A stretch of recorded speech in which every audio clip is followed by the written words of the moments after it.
The commanding general, Continental Army Command, says the foot soldier can't be replaced by anything that fissions, flies, or floats. What do you think? Yes? What do you think? I'm Sergeant Stuart Queen, your host for The Big Picture. To broaden our perspective of the role of the infantryman and his importance to the defense of our country, we will present something of his mission in the past and a penetrating insight into his importance today and in the foreseeable future.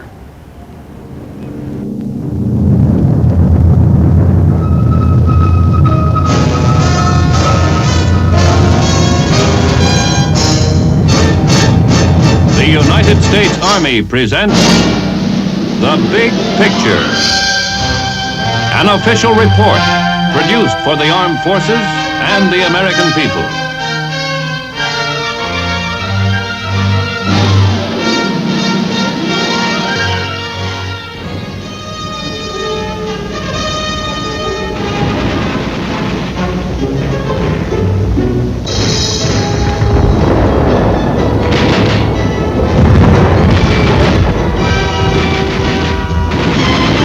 For today. Okay, now take a break.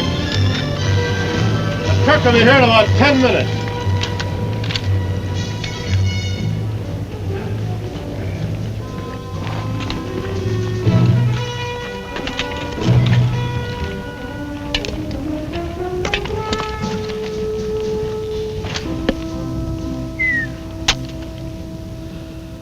Boy, I've had it. Say, Sergeant, you take this reserve training pretty seriously, don't you? We have you men here for 2 weeks, so we make the best of it, see? Yeah, I see, but I don't know why we keep training with rifles and grenades and things when everybody knows that this push-button warfare is right about here. What with hydrogen bombs, maybe even bigger bombs. What about these nuclear warheads and guided missiles? That makes holding onto a rifle seem pretty futile, doesn't it? That just proves you don't realize that the ultimate weapon in any war is the infantry. Sergeant, we know you guys slugged it out with a rifle during World War II, when a rifleman counted. But a war of the future, why, the infantry will be as antique and as obsolete as the horse cavalry. You think so, huh? Yes, I do. All right, then. You answer this question if you can. Supposing that war you mentioned does come along, and supposing nuclear warheads are used, then what? Then what? Well, then it's all over, isn't it? Is it? What else is there? Somebody has to go in there and secure the area. Probably end up fighting for it with rifles. Now, who do you suppose is going to do all that? Well, you mean that... Exactly. The infantry. Now, that's why they call the infantry the ultimate weapon. Hey, how about that, you guys? We are pretty important. Why, you guys are 10 times more important than you ever were before. All right, now let's suppose that nuclear war you mentioned does break out. Why, it'll happen so fast you're not going to have years or even months to train the troops. They've got to be ready right now. Trained and equipped and ready to go. Well, that's one of the main reasons for the whole reserve training program. You know, Sergeant, that does make a little sense. I just never thought of it that way. It makes a lot more than just sense. It's like having a defense insurance policy all paid up and waiting for you. Yeah, but now look, if this next war does come along, it's going to be a lot different than World War II. None of you men are old enough to remember when Pearl Harbor was hit. But I'll tell you here and now, we weren't ready for any long, tough fight. Yeah, we were pretty lucky. We were lucky we had allies to fill in the gap till we got ready. They bought time for us, so we trained the troops that were eventually needed. Oh, we won, didn't we? Isn't that the important thing? We won, all right. But we spent a lot of time training citizen soldiers, guys just like yourself, that were needed for those final victories. And I'll tell you this, all during those years, while we were getting ready, it was always touch and go. So we dug in and did the best we could. I know, I was in there from the beginning. You were in the Pacific, weren't you, Sarge? Yeah, I was up in New Guinea. If there's ever a campaign that was fought with few soldiers, with little training, it was New Guinea. I remember New Guinea from one end of it to the other. And the one thing I always remember, we never had enough trained troops. How come? Whose fault was that? It was nobody's fault. It's just that we didn't have enough reserve outfits training and ready to go when Pearl was hit. I was up in Hawaii at the time. One of the first outfits sent to Australia, then up to New Guinea. I'll never forget those days. Water and mud were the things that dominated our lives. This was New Guinea. There were months at a time when the rain fell every day, until after a while we didn't even notice we were wet.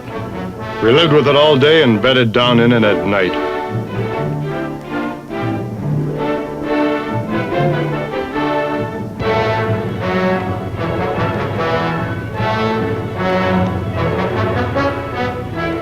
Yes, every time I see mud, I remember New Guinea. New Guinea is the second largest island in the world, situated directly north of Australia. By September 1942, the enemy had moved down from Buna to a distance 20 miles from Port Moresby. Our GIs were not yet in the battle, but the Australians were, moving up the famed and treacherous Kokoda Trail from Moresby over the Owen Stanley Mountains. Native carriers were a great help. The Aussies slowly pushed the enemy back over the Kokoda Trail, over terrain without roads or reason, never knowing where the enemy was concealed.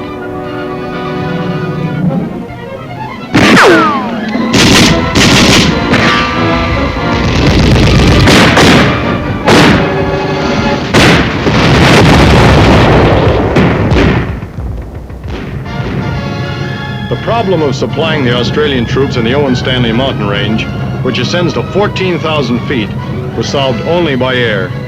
But there were no airstrips on which to land and unload the needed ammunition, food, and medicines. The astonished natives watched the aircraft fly in low and drop supply containers in the open fields. These Australian allies had been fighting alone in New Guinea from the start. But in the fall of 1942, we began to arrive. First at Port Moresby, where we loaded into aircraft to be airlifted over the Owen Stanleys to the north coast.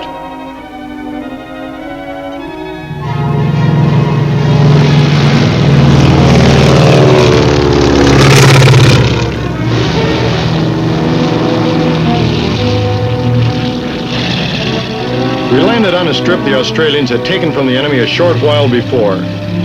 It was here in this vicinity that the Yanks received their baptism of fire, at Buna and Sanananda. Although each one of the troops fought well, we engaged the enemy with little equipment, and soon discovered our training had not completely prepared us for the brutal battles which lay ahead.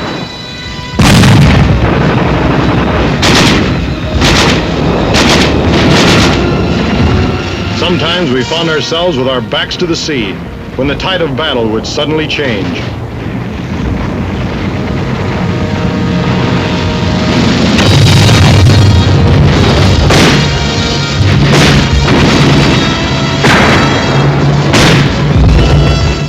Buna Village, Buna Mission, and Sanananda Point, all desperate battles fought and won by desperate troops. These first victories were secured as the new year, 1943, commenced. And we had a chance to look around at the scenery. It was downright attractive if you could concentrate on it, which you couldn't, because there were snipers everywhere. So we increased our patrol activities around the clock.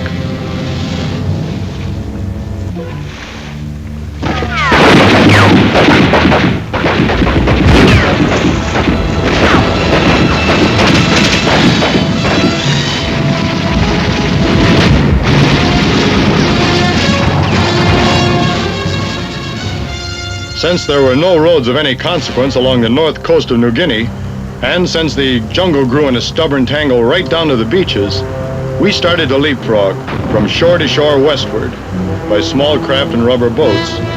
We advanced slowly, hitting enemy concentrations where we found them.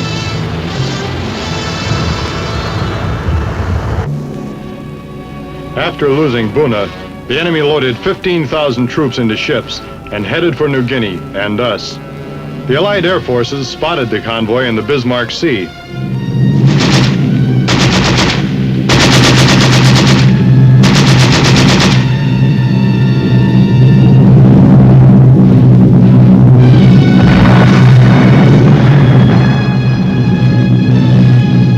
We sank every transport, and the enemy had 15,000 less troops in our area.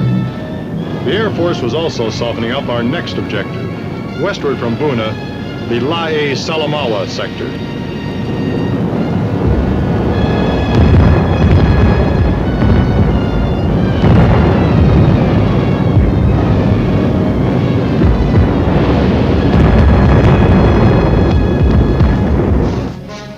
Although we didn't have many troops in New Guinea at this time, we did have some highly specialized ones, such as the 503rd Parachute Infantry Regiment.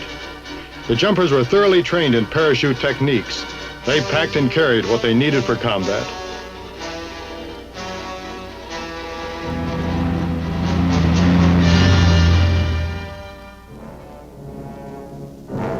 At the airstrip in Moresby, the parachute is loaded into aircraft for their first combat jump.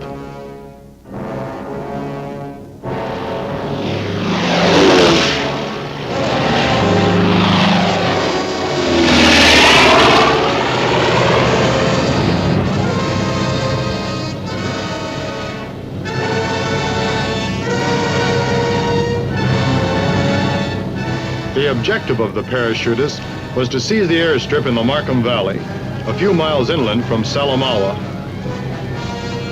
A smoke screen was laid to deny the enemy observation of the drop zone.